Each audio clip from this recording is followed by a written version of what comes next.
Romane, est-ce que je dois dire Chinibelli? Chinibelli, oui. Chinibelli, ah ben bien. Le projet Ataraxia, à l'époque au cégep de Jonquière. Aujourd'hui, je pense que tu règnes à Montréal. Oui, en effet, je suis à Montréal maintenant. Alors, Ataraxia, c'était un défilé de mode, mais avec des ambitions qui dépassaient peut-être un peu la mode aussi. Exact. En fait, Ataraxia, c'est un défilé de mode qui avait pour but de mettre de l'avant les designers et les créateurs québécois, tout en impliquant les gens dans le milieu de la production du spectacle à justement mettre leurs apprentissages en pratique pour faire une production. On était plus de 100 personnes impliquées, puis notre but aussi, c'était de redonner pour une cause qui nous tenait à cœur, les élèves, pour la santé mentale. Donc, vous avez amassé des sous? Exactement. En fait, tous les profits des billets de cette soirée-là ont été remis à un organisme, l'Escale en santé mentale. On parle de combien d'argent? Un 3 800 $ qui a été remis. C'est quand même pas mal.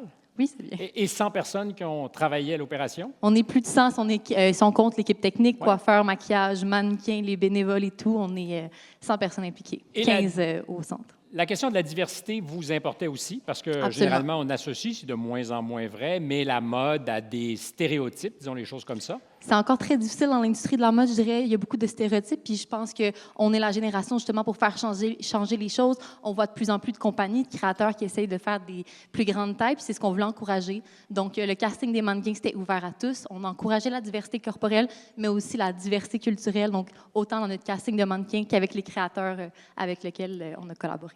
La diversité à Jonquière, pour quelqu'un qui ne va pas tous les jours, c'est quoi? Je dirais que c'est différent. Venant de Montréal, c'est différent, mais on essaie justement Parce que là, t'es à Montréal. oui, de la mettre sur scène pour montrer que justement, bien, on est une société qui est inclusive. On veut tout genre de personnes, toute orientation. Donc, je dirais que c'est moins culturel qu'à Montréal. Oui, c'est différent. Possible, en effet, comme ça doit l'être dans plein d'autres régions du Québec. Tu disais le casting ouvert à tous, donc Oui. on pouvait être mannequin un jour sans se soucier d'en avoir l'air ou le talent présumé. Bien, absolument. C'était l'ambition, C'est la assez cool. persévérance, puis la volonté, je dirais. Puis, Le on a courage aussi. le courage de le faire, mais on a eu des pratiques. Puis c'était selon des petits formulaires à remplir sur l'implication. Puis justement, aussi le rapport de la santé mentale pour chaque étudiant.